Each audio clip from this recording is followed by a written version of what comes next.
G'day race fans. When Lewis Hamilton signed for Ferrari, the F1 world exploded with excitement. 14 races later during the 2025 season, there are no podiums, no wins, and even Lewis himself is calling his performance useless.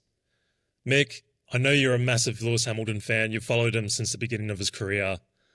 What do you make of all this? Yes, he is a 7-time world champion and we expect instant success. But I think there's definitely a lot of different factors at play here. So Ferrari, we know that there's a lot of pressure. We've seen it with multiple champions. You only have to look back at Fernando Alonso, Sebastian Vettel. Everyone's trying to emulate the Schumacher years of dominance, which was 2000 to 2004, of course. Lewis Hamilton, he has taken on this challenge, but unfortunately so far this season, it isn't bearing the fruits of which he probably envisioned when he first decided to take on this contract. It's definitely been a tough transition for him. Culturally, it was probably a bit of a shock. I think it was definitely harder than maybe what he thought. There's always time to turn it around. He's a 7-time world champion, right? He knows what he's doing. There's a combination of things from driving style to completely different team, the way the team does things, you know, even a language barrier, car setup, the way the car handles and the way the car drives. It's not as easy as what people think. I think we just expected him coming in. It's Lewis Hamilton. We had that iconic photo and we're all hyped up and, oh man, this is going to be amazing. We're going to go straight to the top. And it was never going to be the case. All right, let's delve a little deeper into the 2025 season for Lewis Hamilton. If we look at the Drivers' Championship, Leclerc, his teammate, is quite well ahead, 151 to 109, but we know that a points table doesn't always tell the full story, of course. Over 14 races, has mentioned no podiums, no wins, no poles yet. He did manage the pole for the sprint in China, and he went on to win that race as well, and he's also had a podium at Miami in the sprint race there. So I think a lot of people do forget there were some pretty good results at the start of the season. Take Hungary out and the disqualification in the main race. For China, that's right. For China. Yep.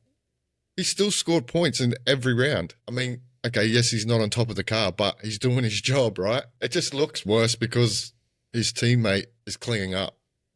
We expect Lewis to be up there fighting. Yes, from his own standards, it's not great.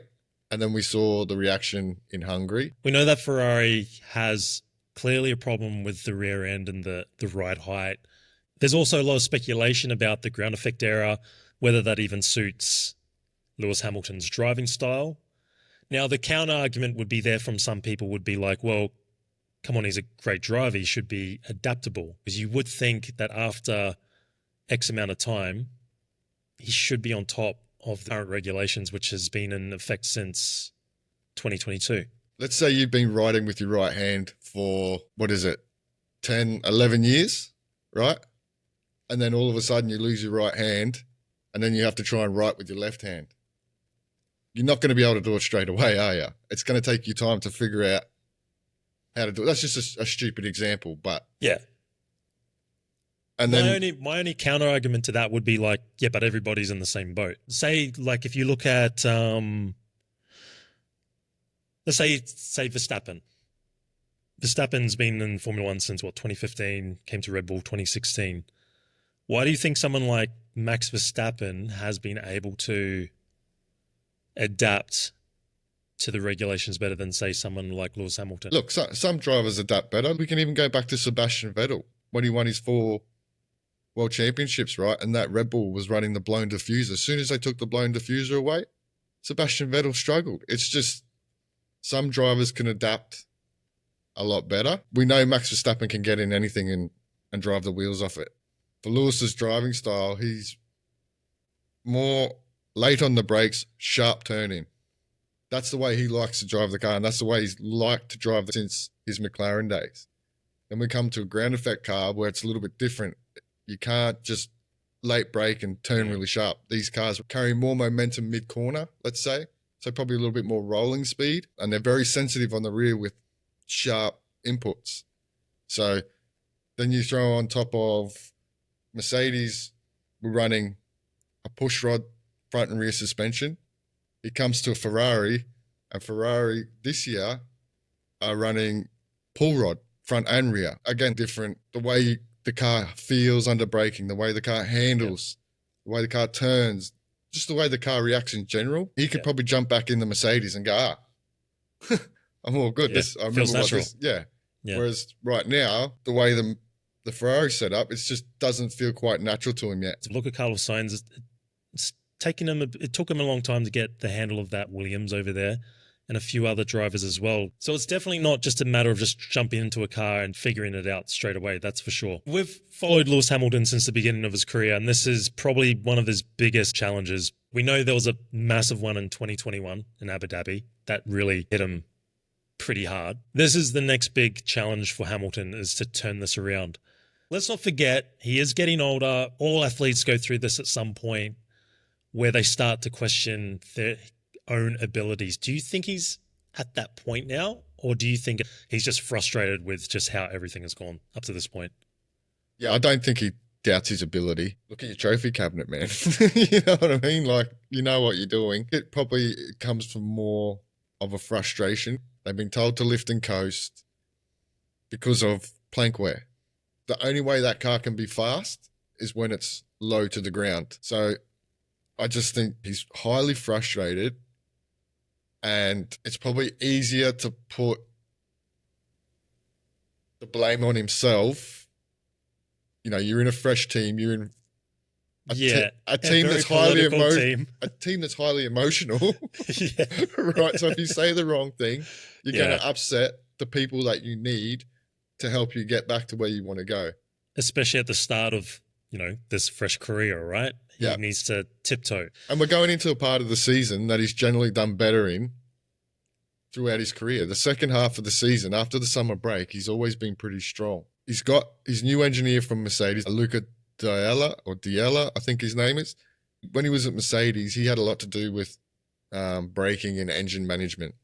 Now, when you look at the Ferrari side, this is where Hamilton seems to struggle the most.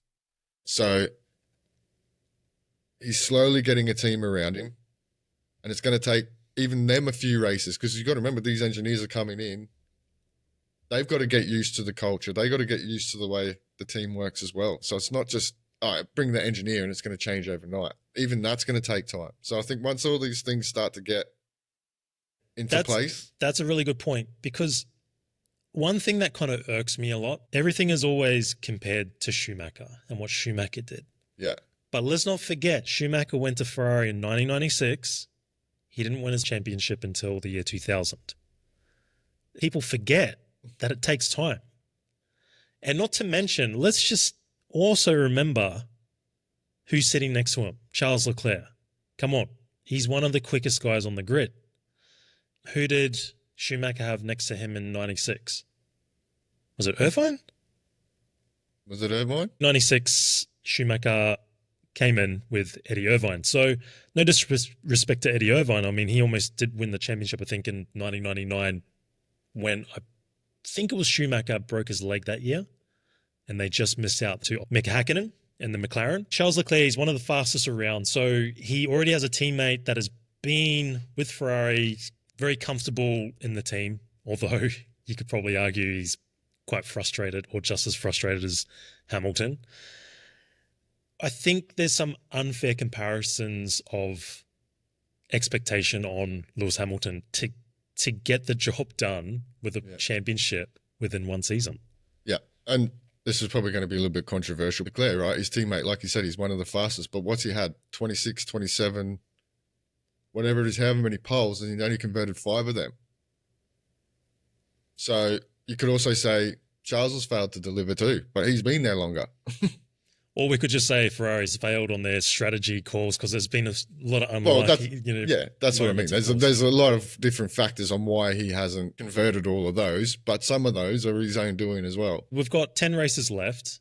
What are your thoughts going into the next 10? Well, I think the biggest stuff for him is in the background, is getting his engineers, even Angela, getting him gelling with the team properly. So off track, that's probably his biggest thing. And that is naturally going to take time. On track, if he can get some consistent, decent results, we'll see a different Hamilton. You know what? I don't think the racing side of it actually bothers him too much. I think he's more dirty at himself for the one lap stuff because that really does affect his weekend. He knows when he has a bad weekend, it's setting him up for a tough Sunday.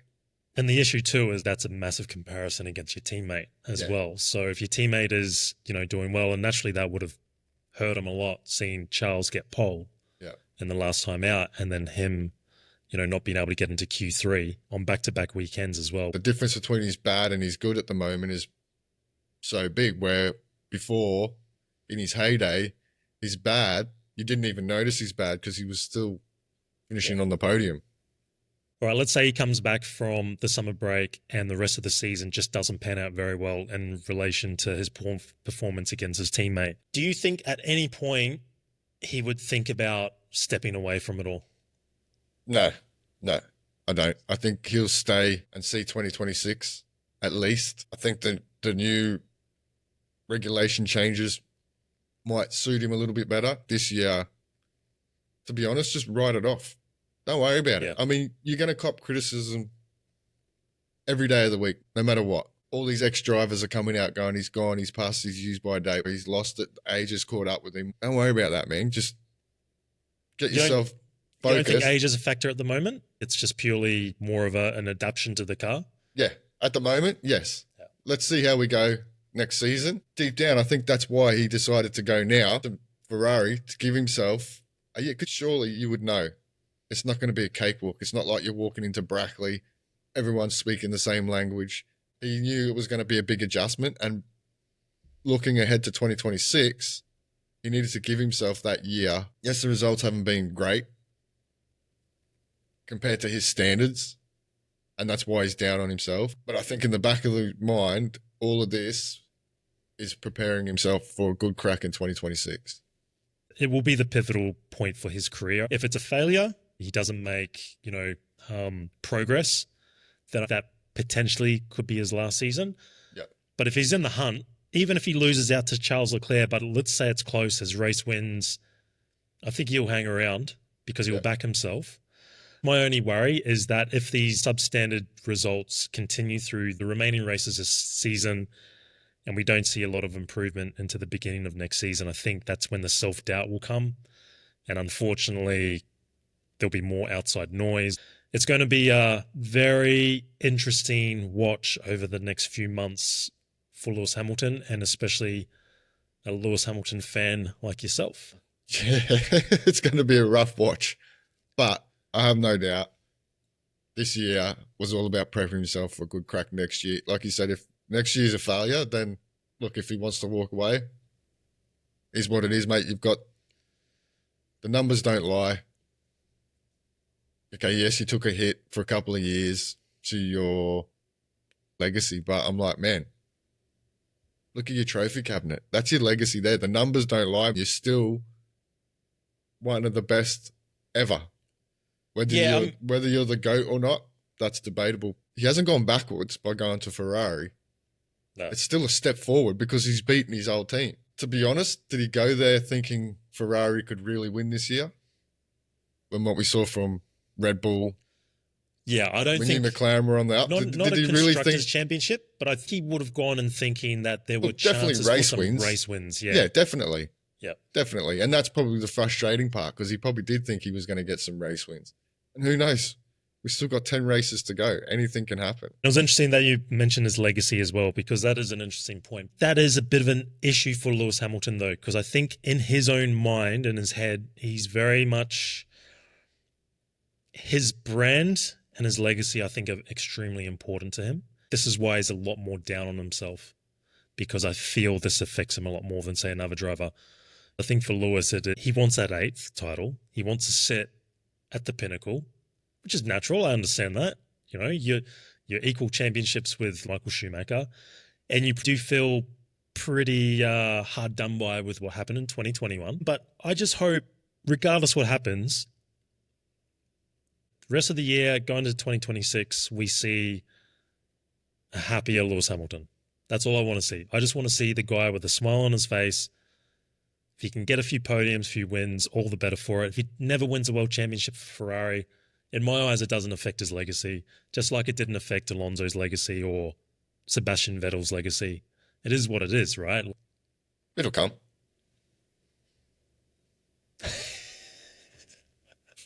Patience. Patience, people. Just, it's not all doom and gloom.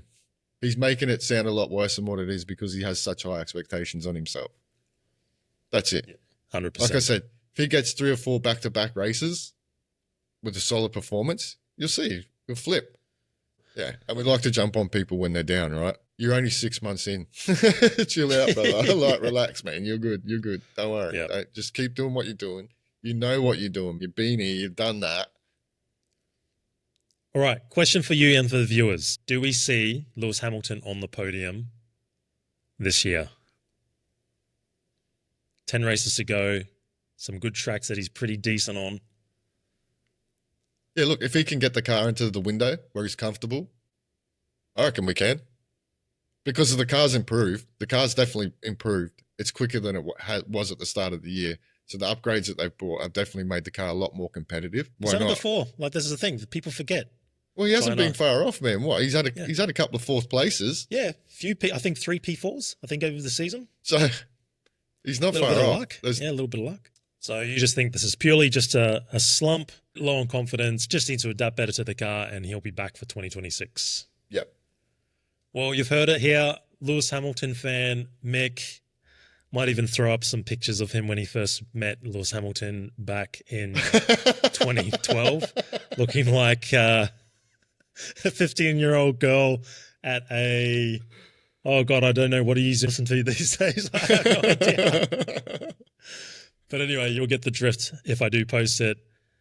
Love to hear your thoughts and comments below. If you're writing Lewis off, is he washed or is this just a little blip in his career? Everyone goes through them. The guy's a champion. I think he bounces back. We get back to the typical Lewis Hamilton performances. So, any final thoughts, Mick? Got to ride the wave, man. Yeah, still we rise. At the moment, still we rise. We're just waiting for the next set to roll in because, yeah, once he catches it, we've seen what he can do. All right, love to hear your comments, negative, positive, all about Lewis Hamilton. And of course, if you like the content, it helps us greatly if you do give us a sub and like the video, because we can prove to our wives that we do have followers and people do listen to us. So that would be very nice. And then until the next one, we'll catch you then. Catches.